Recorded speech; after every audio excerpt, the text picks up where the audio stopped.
El contrato es una de las más importantes instituciones de todo el derecho civil. Gracias a él, las personas pueden relacionarse jurídica y económicamente de las maneras más diversas, transmitiéndose bienes, contrayendo obligaciones, etc. Si nosotros vamos a hablar de celebración de contratos, tenemos que hablar normalmente de la creación de obligaciones. Porque los contratos son la fuente generadora de obligaciones, la más amplia fuente generadora de obligaciones. Y cuando hablamos de contrato hablamos de la manifestación expresa de la voluntad. ¿Qué es la manifestación expresa de la voluntad? Pues es el sentir de querer comprometerse a realizar una actividad. Pero la ley colombiana establece que para poder uno obligarse necesita tener capacidad. ¿Qué es la capacidad? Pues es la facultad que tiene el ser humano de entender, comprender, de dilucidar, entender a qué se está comprometiendo. El consentimiento es la voluntad de las partes de querer celebrar el contrato y con ello uno de los elementos esenciales. Para que sea válido es necesario que las partes tengan capacidad para contratar y que el consentimiento sea dado de forma libre y consciente. Luego tenemos que hablar del consentimiento. El consentimiento podríamos decir nosotros que es esa voluntad del querer, lo que yo tengo y lo que quiero recibir.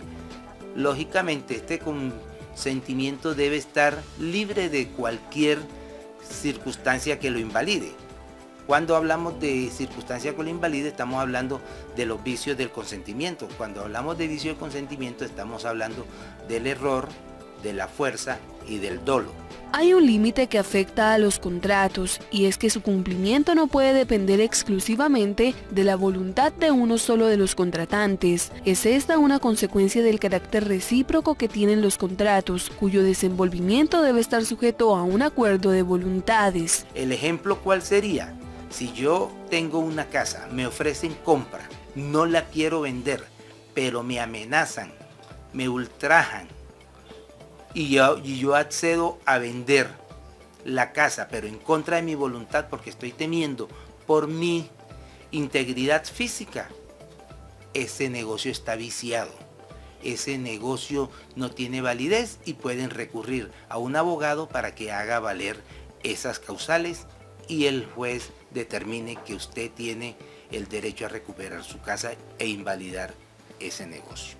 El contrato consiste entonces en el acuerdo celebrado entre dos o más partes, personas físicas o jurídicas, en virtud del cual cada una de ellas se compromete a hacer o a entregar algo a cambio de la prestación que recibirá de las demás. Las obligaciones se generan mediante los contratos, ¿cierto? Entonces se pueden celebrar contratos entre particulares, o sea, nosotros comunes y corrientes, dos personas normales.